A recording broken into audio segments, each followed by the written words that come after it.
bendera yang apa warna-warni, apa bendera pelangi. Bendera pelangi. Ini gambar mereka kan bendera pelangi. Terus hati-hati dengan mereka, simbol mereka itu ada. Maka saya sering sampaikan, kalau anda nak pakai cincin boleh, laki-laki nih dengar, tapi jangan pakai cincin seperti LGBT. Bagaimana nak tahu orang itu LGBT atau tidak? Ketika dia memakai cincin di jari tengah. Siapa yang suka pakai cincin di jari tengah? Ini untuk perempuan tak ada masalah. Perempuan 10 jari boleh pakai, tafadhal. Tidak ada pengecualian untuk perempuan, semua jari boleh. Tapi untuk laki-laki hanya 2 jari sahaja dibenarkan, jari manis dan juga jari kelingking. 2 jari ini, kanan ataupun kiri, dua-dua boleh.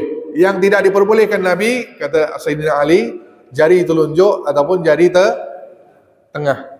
Kenapa jari tengah? Ada ceritanya, orang-orang Sodom suka memakai cincin di jari tengah. Kalau gini, adalah seorang laki-laki pakai begini di jari tengah, langsung dia pergi ke pasar, itu orang lain lihat, kalau laki lain lihat, itu tandanya dia siap disodomi. Siap disodom, betul ni? Betul. Itu kalimat. Ni tanda dia tanda. Ataupun pakai anting-anting sebelah kanan sahaja. Islam tak boleh kita laki-laki pakai. Ni orang barat kan?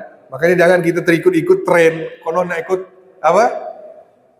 Tren orang barat kan? Jadi anak-anak kita pun ikut-ikut kan? Ada pakai, bila dilihat pemain bola ada yang pakai anting-anting, dia pun terikut. Tapi kalau nak pakai football, belajar dulu apa ertinya. Faham tak? Kalau dia pakai dua-dua, laki-laki pakai dua-dua anting, tak ada masalah. Ataupun dia pakai sebelah kiri sahaja pun tak ada masalah, tak ada erti. Tak ada erti. Tapi kalau dia pakai sebelah kanan sahaja, nah itu dia maksudnya dia pelaku gay. Dia siap disodomi. Bapak siap? Astagfirullah. Tak usah lah Pak, tua ke muda tak payah. Faham tu golongan LGBT. Hati-hati dengan mereka.